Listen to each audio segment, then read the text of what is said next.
Hola, ¿cómo te encuentras? ¿Cómo estás? Espero que bien, a pesar de las circunstancias que vivimos ya hace un poco más o menos casi 2 meses. Eh, Quería volver a charlar un rato contigo. Quería también volver a invitarte a que meditemos en la palabra de Dios. Y por eso quería hacer una pequeña oración. Acompáñame, por favor, porque cada vez que abrimos la Biblia tenemos que invitar al Espíritu Santo para que nos guíe con su sabiduría, con su gracia y con su amor. ¿Me acompañas, por favor? Señor, te rogamos en este momento que tu Espíritu Santo sea quien hable, quien dirija esta devoción, esta reflexión. Señor, mi mente es pobre, mi mente es finita. Por eso te necesito, te necesitamos para poder comprender tu palabra. En Jesús lo rogamos. Amén. Eh, Cada momento que voy a abrir la Biblia, le pido al Señor que me muestre un mensaje en su palabra, que me hable, que me haga comprender detalles que necesito para cada día. Por eso abrir la Biblia no solamente cada 2 o 3 días o cada una sola vez por semana. La idea es que lo podamos leer cada día y charlar cada día en ella. Charlar con Dios, escucharlo a Dios más que nada. Los otros días abrí la Biblia y empecé a hojear y estaba leyendo un poco aquí y otro poco más allá. Y de pronto un pasaje me llamó la atención. Te lo voy a leer. Se encuentra en San Juan, capítulo 21, del versículo 20 al versículo 23. Este pasaje me llamó siempre la atención. Nunca me detuve a poder reflexionar un poquito más y a meditar un poquito más en él. Dices este pasaje, San Juan, capítulo 21, versículo 20. Volviéndose Pedro, vio que le seguía el discípulo a quien amaba Jesús, el mismo que en la cena se había recostado al lado de él y le había dicho, Señor, ¿quién es el que te ha de entregar? Cuando Pedro lo vio, dijo a Jesús, Señor, ¿y qué de éste? Jesús le dijo, si quiero que él quede hasta que yo vuelva, ¿qué a ti? Sígueme tú. Se extendió entonces entre los hermanos el rumor de que aquel discípulo no moriría, pero Jesús no le dijo que no moriría, sino, si quiero que él quede hasta que yo venga, ¿qué a ti? Bastante interesante esta charla ahí de Pedro con Jesús.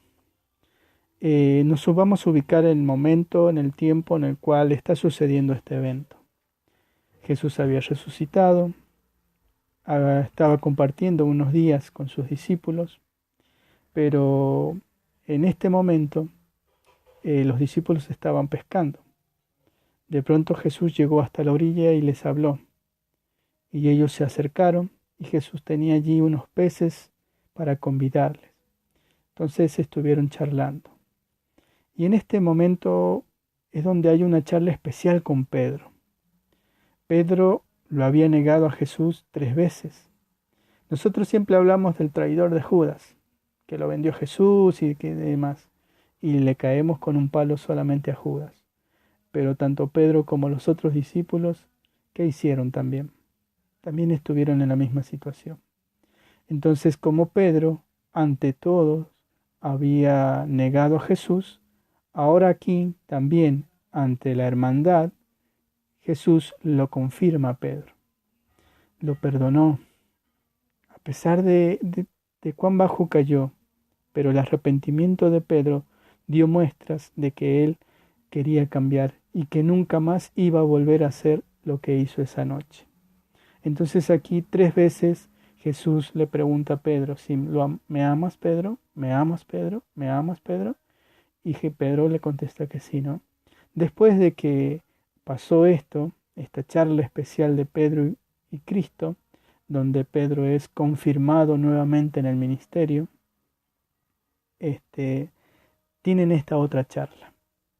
Pero esta charla entre Pedro y Jesús no se refería a Pedro, sino a otro discípulo. Aquí se expresa este discípulo como el que amaba a Jesús, el que recostó su cabeza en el pecho de Jesús. ¿Quién es este discípulo? Bueno, el libro cual estamos leyendo se llama el San Juan o el libro de Juan y fue escrito por el discípulo Juan. Bien, Juan aquí en todo el libro, él cuando se refiere a sí mismo no pone Juan, sino el discípulo amado por Jesús. Juan llegó a tener una relación muy particular y muy especial con Cristo. Fue más cercano, fue él un joven, si bien era un joven que tenía errores, pero su aprecio por Cristo era muy grande. Entonces, había compartido y tenía momentos muy especiales con Jesús. Entonces, sobre él están hablando. Entonces, como que Pedro y Cristo iban un poco más adelante charlando y Juan venía detrás. Y cuando lo ven, Pedro le pregunta al Señor, ¿no? ¿Y qué de este? Sí, la pregunta tenía que ver con que se había corrido el rumor de que Juan no moriría hasta que Cristo volviera, ya porque pensaban que Jesús iba a volver en su tiempo. En realidad tenía más que ver con que, bueno, se sabe hoy que el discípulo de los 12, el que murió al último de todos, fue Juan. Y aquí le hace interesante la respuesta de Cristo, ¿sí? Dice, si quiero que Él quede hasta que yo vuelva, ¿qué a ti? De aquí podemos sacar 3 lecciones. Primero, cada persona tiene una relación especial con Cristo, una relación diferente. Juan tenía unas relaciones con Jesús, Pedro, Santiago también, ¿sí? Eran amigos. Y todos los otros discípulos también eran amigos. Pero no todos se manifestaban ni tenían de la misma manera su amor hacia Jesús. Cada uno vivía con Jesús a su forma, buscando a Jesús con su carácter y con su manera. Por eso también dentro de la iglesia vamos a encontrar hermanos, hermanas que tienen una relación con Cristo diferente. O sea, el otro no puede vivir como yo vivo el cristianismo, como yo vivo con Jesús, ¿sí? Porque yo tengo mi forma de ser, tengo mi forma de expresarme, tengo mi forma de hablar y demás, y de buscar a Cristo. Entonces, eso por un lado. Por otro, Pedro, aquí, como él ya había sido vuelto al ministerio, confirmado de nuevo en el ministerio, lo primero que hace es mirar al otro y no sé si cuestionar, pero sí decir, ¿y este qué? O sea, ¿qué va a pasar con este? O sea, ¿por qué este va a tener que vivir hasta que tú vengas? O sea, empezó a mirar al otro y interesarse en el otro. A ver, es bueno tener un interés por los hermanos, es bueno poder preocuparse por los demás, pero no al extremo de que vivir pendientes de que si hacen o no hacen, si leen esto, si no leen esto, si comen esto, si no comen lo otro, si cantan así, si no cantan así. No, esa no es la tarea, ni tuya ni mía. Sí preocuparme por lo que necesita. Como líder dentro de la iglesia, me toca poder preguntar y acompañar a los hermanos en sus necesidades. Pero mi tarea no es la de estar dirigiéndoles la vida a los demás. No es la tarea mía hacer la tarea del Espíritu Santo, que es el que te convence, que es el que te guía, que es el que te enseña. Sí, con mi ejemplo tengo que mostrarte cómo es ser un cristiano. Y la forma en que lo puedo hacer es compartiendo tiempo con Jesús. Si estoy con Cristo, te voy a mostrar a Cristo. Si no, Es difícil. Entonces, no es mi tarea estar mirando al otro qué hace, qué no hace, qué ve, qué no ve. No, no, no. La Biblia es la regla de fe y todos tenemos que tenerla. Entonces, ahí cada quien va a poder saber cómo vivir. Sí, cuando es necesario, tiene que haber una charla para decirnos, bueno, mira, esto sí y esto no. Pero yo no le puedo dirigir la vida a los demás. Yo no me puedo hacer cargo de lo que hace o no hace la otra persona. Y aquí Cristo le contesta a Pedro y le dice, ¿a ti qué?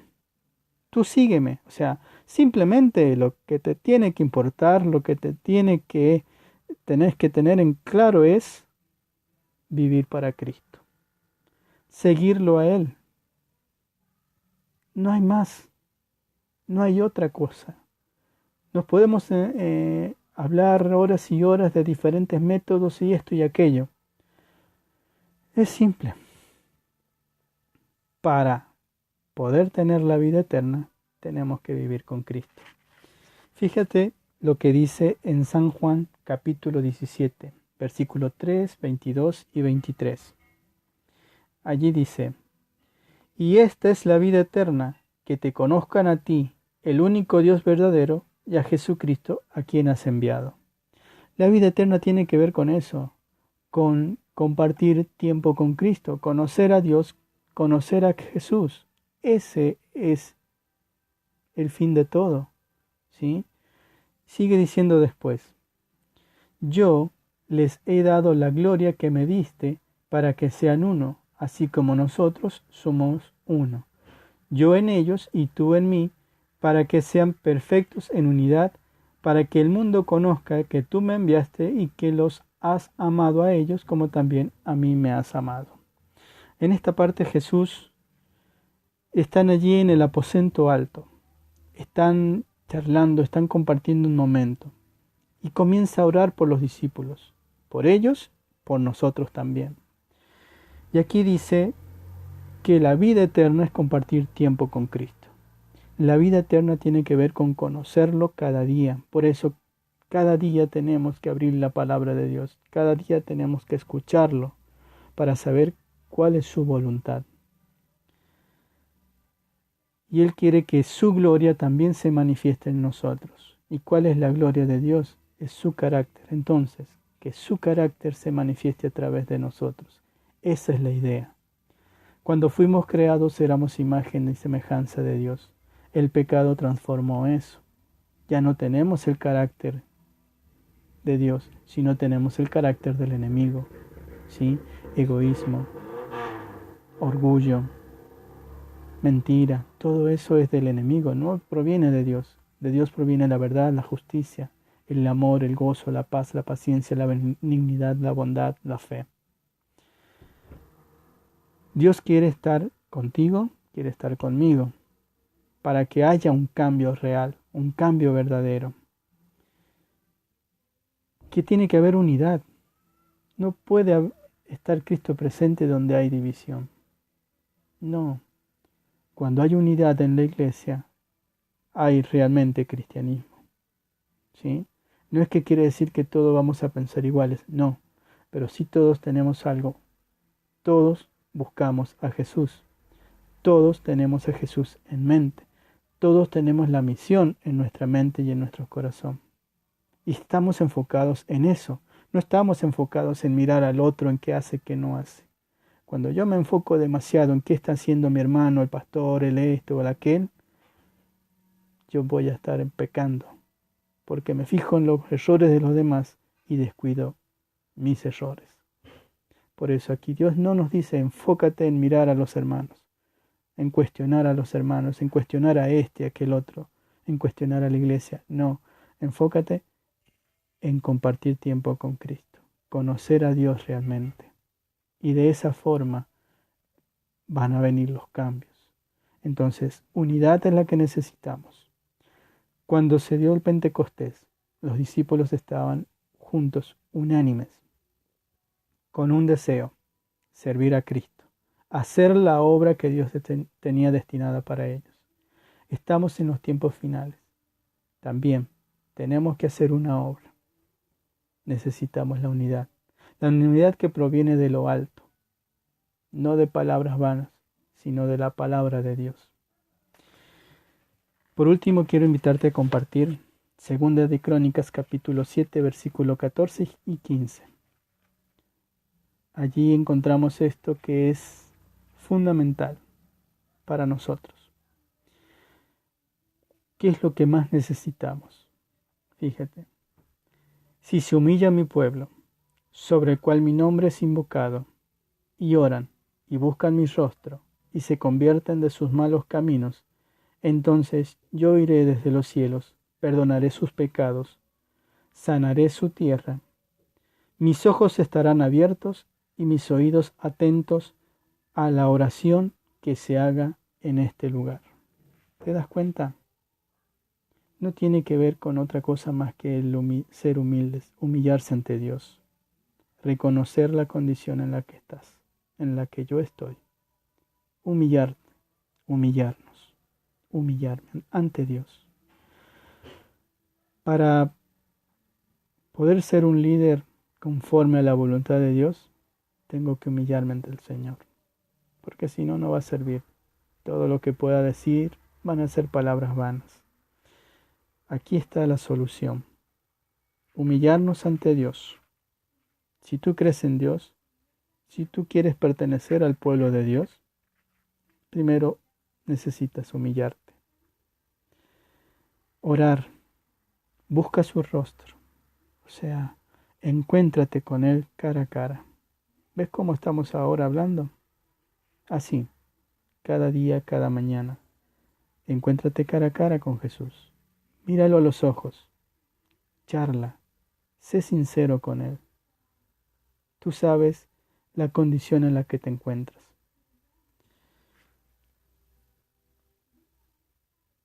Algo también esencial es convertirnos de nuestros malos caminos. No puede haber sanidad. El coronavirus hoy está en el mundo. Hay mucha gente orando. ¿Tú crees que Dios no puede en un segundo hacer desaparecer el coronavirus? Sí lo puede hacer. Pero Dios está usando esto para darnos tiempo a pensar, a meditar y comprender que hay una necesidad, convertirnos de nuestros malos caminos. A mí me falta mucho. Mis pensamientos no son los pensamientos de Dios. Mis deseos no son los deseos de Dios muchas veces. Entonces necesito a Jesús. Necesito humillarme ante Él y poder decirle, mira, no soy perfecto. Quiero cambiar. Ayúdame, por favor. Hacer ese reconocimiento sincero, real, es lo que provoca el cambio y la sanidad. Después que nosotros nos acercamos a Cristo, nos arrodillamos, nos entregamos, confesamos nuestros pecados, nuestras faltas, viene la sanidad. Porque después dice, perdonaré sus pecados y sanaré su tierra. La tierra va a ser sanada, el mundo va a ser sanado, tu vida va a ser sana. ¿Sana de qué? De la enfermedad del pecado, que es la peor enfermedad que nos puede tocar. El coronavirus no es lo peor. El pecado es lo peor, porque te aleja de Dios. Te hace creer que estás en un camino bueno, en un camino tranquilo, pero en realidad no es ese camino, no es el camino, no es Jesús. ¿Sí? Yo quiero que Jesús esté en tu vida, porque sé que Él puede obrar maravillas. Es muy diferente vivir con Cristo a vivir sin Cristo. Yo experimenté los dos lados. Vivir sin Cristo fui un desastre. Viviendo con Cristo, no soy perfecto, pero la vida cambia. Jesús me cambió. Jesús me ayuda cada día. Él está aquí. Él está presente, cuidando mi hogar, mi esposa, mis hijos. Y es un deseo que tengo, que también hagas parte de Jesús en tu vida, en tu hogar, en tu casa. Haz lo que sea real y ya verás cuántos cambios vas a notar en tu vida. Y fíjate, la oración que se haga en ese lugar, en este lugar, en donde tú vas a orar, en donde tú vas a clamar al Señor, Dios la va a oír. No la oyes si vas con orgullo. No la oyes si vas con suficiencia propia. No, no, no. Al acercarte a Cristo para estudiar su palabra, para conocerlo, tienes que llegar a Él con humildad. ¿Sí? Que Dios te bendiga, mi amigo, mi amiga, mi hermano, mi hermana. Tú que estás allí. Cristo viene pronto. Es momento de prepararnos, de hacer cambios reales. No queda tiempo. Por eso aprovecho este momento para decirte, busca a Jesús. No hay otro camino mejor que Él. Que Dios te bendiga. Te quiero mucho.